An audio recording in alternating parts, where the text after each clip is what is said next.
Hi there, Scorpio! Bago natin simulan ang inyong May 2026 na mga mensahe, batiin muna natin ang lahat. Hi sa ating mga bagong viewers. My name is Yan. Welcome.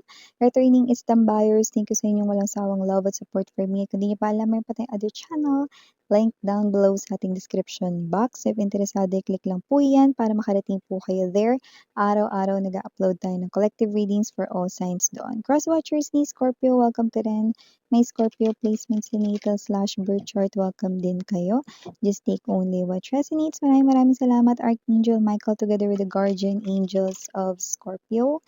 Can we get messages para sa kanilang May 2026, please? What do we have here for my Scorpion people? May 2026 messages para kay Scorpio po, please.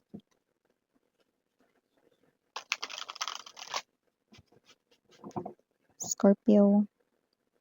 Wala tayong gender, by lalaki LGBT. Possible din mag-switch ang roles. So, let's see. Scorpio, meron kayo ditong energy ng Four of Spades. The Star, Jack of Diamonds, Five of Hearts,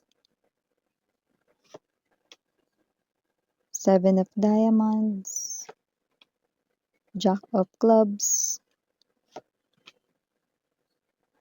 Nine of Diamonds. Bottom of the deck, we have the Queen of Spades,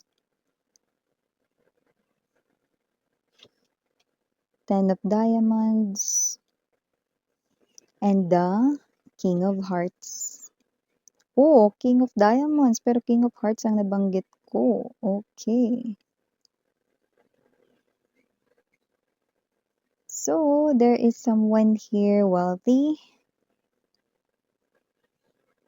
with the King of Diamonds, pero nabanggit ko no na ito ay King of Hearts. Ibig sabihin may mabuting puso at mabuting individual. Lagay natin dito para hindi mag-reflect sa light.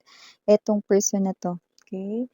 Na pwedeng kausap, kakonect nyo na ngayon, pwede ring person nyo na yan. No? Nakita ko rito, no, na iba person nyo na yan, ka-in relationship nyo na or kausap nyo na, may igaganda pa rito yung energy niya. No? Nakita ko ang pagyabong ng success dito sa kanyang energy. So, yan ay may kinalaman sa kanyang career, job, or money. Yan, nakita ko no, na may tagumpay para sa person na yan. No, mabait siya rito, no, parang blessing niya yun, biyaya yun. Nakita ko rito na kung sino man yung person na yun, I'm also seeing family sa inyong dalawa. So, maybe this is your person here, no, na siya yung makakatuluyan mo rito with the Ten of Diamonds.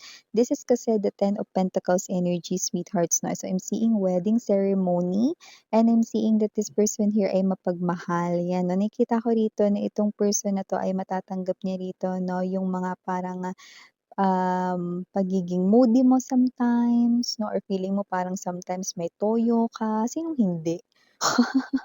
So, nakita natin, di ba, na may mga parang imperfections tayo sa ating sarili, no? But this person here will hug your imperfections and will continue to be with you. Yan, no? Okay, so nakita ko dito. Okay, so this is your person. So, maliban dyan, nakita rin ako dito ng new love na paparating para sa mga single Scorpions dyan. Itong new love na to ay nakikita ko na nagsiselos na ngayon sa mga nakakausap mo. Ayan, no? Pwedeng nasa mundo mo na siya, kilala mo na siya, kaya siya rito nagsiselos, no? Pero yung iba, nakikita ko paparating pa lang rito, no? At maaaring etong person na to, no, ay yun ang maging parang sign, no? Yung pagsiselos niya rito na gusto kanya. Yun ang parang sign mo sa kanya na gusto kanya, no? Kasi obvious ito. Kapag ka nagselos, obvious ito. Yun, 'di ba? Maganda yung gano'n, hindi niyo nahuhulaan kasi obvious, 'di ba? Parang na rin yung sinabi, "Oo, nagseselos ako." Ano, kasi gusto ko sa'kin ka lang nakatingin, kasi gusto ko yung atensyon mo akin lang, 'yan, oh.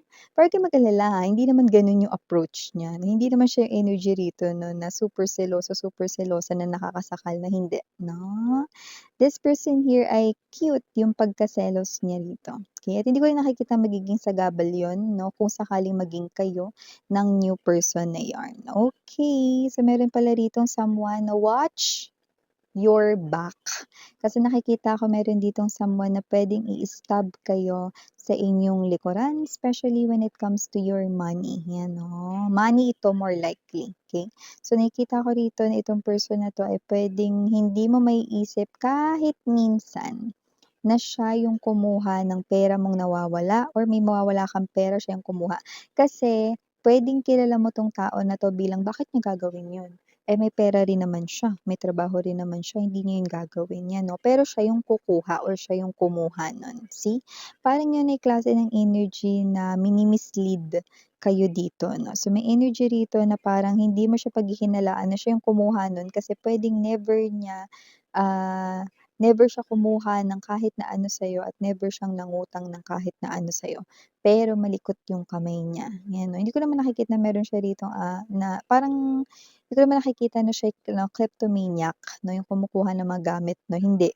Okey, itong person na 'to, nakita ko ritong ayaw niyang gumastos pero meron siyang gustong bilhin. Eh, yung pera mo mga babes 'no, puwedeng natiyempuhan niya, kinuha niya or kukunin niya rito. Kaya itabi niyo 'yan, okey, yung pera ninyo. Kasi alam ko na pinaghirapan niyo 'yan 'no, at saka siyempre kayo lang ang may karapatang gumastos ng pera niyo 'no. Hindi ang ibang tao, hindi naman nila pinaghirapan 'yan ta's sila yung makikinabang. 'Di ba? So, maliban diyan, meron din ditong energy na maaaring may ma-discover ka sa self mo dito, Scorpio 'no, kung saan ang pakikinabangan mo 'yan sa mga darating na mga buwan. Puwedeng skills or talent 'no, na puwede mong i-enhance or i-develop, taray! Oh, nakita rin ako ng energy rito, meron din ditong pagpipilian sa love, 'key. Maaaring meron ditong maging magkaribal ng dahil sa'yo or baka naman ikaw, baka magkaroon ka ng karibal sa taong gusto mo or nililigawan mo, okey? Just take only what resonates. Pero kung ikaw yung may karibal, nakikita ko na ang lamang dito ay ikaw, okey? Hindi dahil reading mo 'to, kundi dahil kasi pagdating dito sa ugali at, tingin sa love, mas gusto ng person na gusto mo yung iyong approach sa love or kung paano mo naiintindihan yung love or paano ka nagpapakita ng affection sa kanya compared dun sa karibal mo. Ngayon, kung ikaw naman 'to na meron namang dalawang manliligaw sa'yo or may options ka sa love, yun, okey? Nakikita ko 'no, na dikit yung kanila ritong laban pero tingnan mo rito 'no, yung kanilang approach sa love, okey? Kung sino yung parang mas nagpapakita rito ng malalim na pakahulugan ng pag-ibig, yun daw ang iyong piliin 'no, kasi hindi masasaktan ang puso mo sa kanya. Okey, at maliban diyan, meron pala ring nagkaka-crush sa'yo rito. Hindi ko naman nakikitang liligawan ka niya or baka hindi pa, pero tinamaan siya rito sa'yo. Itong person na 'to 'no, ay nakikita ko rito na iiwasan ka with the 4 of Spades. Dahil nagkaka-crush na siya sa'yo, 'yan oh. Puwedeng nauutal-utal or mauutal-utal rin ito kapag kakausap ka niya, kasi nga itong person na 'to ay nagkaka-crush sa'yo, okey, or hindi siya makakatingin ng diretso sa mga mata mo, hindi dahil may kasalanan siya kundi nagugustuhan ka na kasi niya. 'Yan 'no, para naman dun sa mga nag-e-expect na sana magkaroon ng anak 'no, I do pick up na it's a good news para sa inyo 'no, pregnancy ay coming here for you guys. Wow, congratulations 'no. Pero yung iba maaaring hindi naman ito pregnancy-ng literal, puwedeng new beginning ito when it comes to your, personal life or related sa personal life mo dito. Might be connections mo with other people, okey? Possible na magkaroon ng new beginning sa connections mo with other people, okay? So, nakikita kong simula doon. And also, nakita rin ako ng energy rito na meron kang ex-person dito 'no, na pinagseselosan yung bago mo kung may bago ka na sa buhay mo. 'Yan oh, may gano'n. Nagseselos siya sa bago mo, yun ang nakikita ko rito, Scorpio, ayan 'no. And speaking of selos, Okay, nakita ko rito 'no, na meron ditong person, okay, sa paligid mo na maaaring ayan, maaari rito mga babes 'no, na pagselosan ka when it comes to work, 'yan. So, puwedeng katrabaho mo ito or whatsoever, baka ikaw yung mas mapapansin ng boss mo. Kasi dito parang nakikita ko marami kang gagawin or magiging busy ka sa May 'no, sa trabaho mo, ano man yang trabaho or profession mo, okey? Pero nakikita ko na kahit na maging busy ka, nakikita ko rito na gagawin mo pa rin yung trabaho mo rito ng maayos. At saka ano ka, ikaw yung klase ng energy na approachable at saka yung parang palagi ka nakangiti 'no, or parang light yung energy mo, hindi ka yung energy ng, "Ba naman 'to, ayoko nang gawin 'to." Hindi ikaw yung energy ng galit na galit 'no, habang nagwo-work 'no. Kaya nakikita ko rito na parang meron ditong person na nagsasabi mapapil ka or whatever 'no. So, nakita ko rito na puwedeng, makaagaw ka kasi ng atensyon ng mga higher ups mo. So, puwedeng boss mo or ng mga superiors, 'yan 'no. So, nakita ko rito na parang may maiinggit rito sa'yo, 'yan 'no. Gawin na lang kasi niya yung trabaho niya ng maayos, 'di ba? Hindi yung maiinggit-inggit pa siya, mahirap yung ganyan inggit-inggit na 'yan.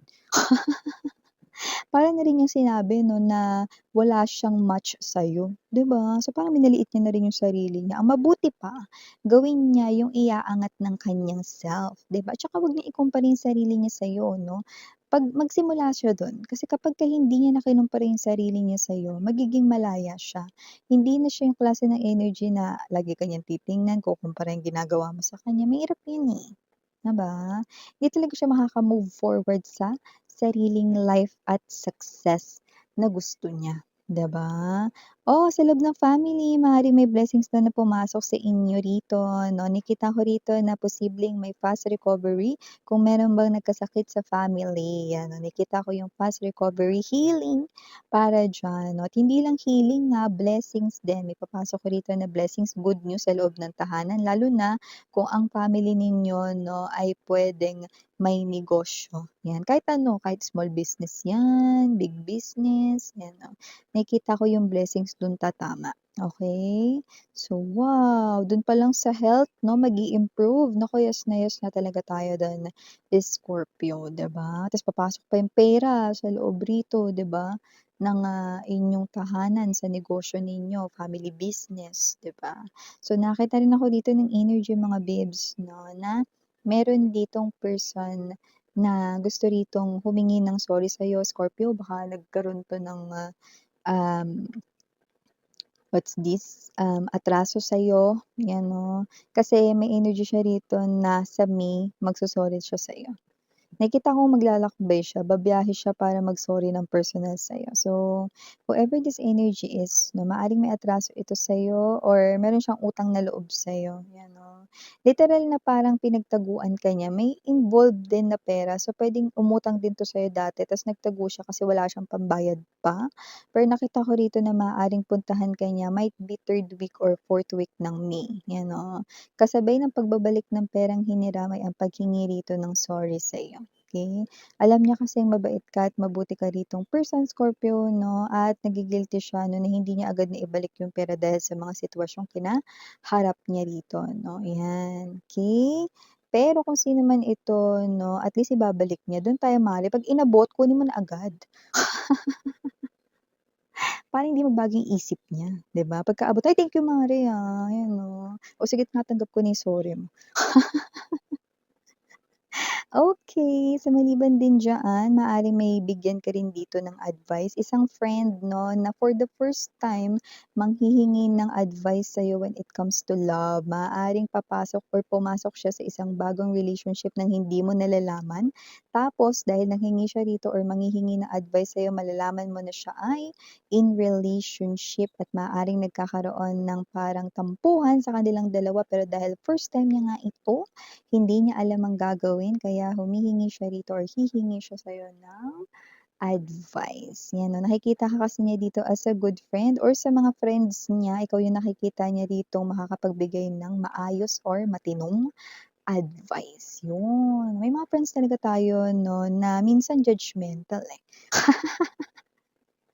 I mean, minsan alam nila na talaga 'no, kung sino din yung puwedeng pag-openan, sino yung palabiro or whatever, 'di ba? So, kilalang-kilala talaga kayo ng friends niyo dito. So, nakikita ko rito na bibigyan niyo siya ng maayos na advice at kung ano man yung problema niya sa love life ay masosolusyunan dahil susundin niya ang payo mo.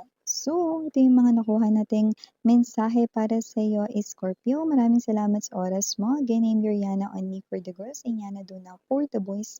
Sarang ngayong love and light. Annyeong!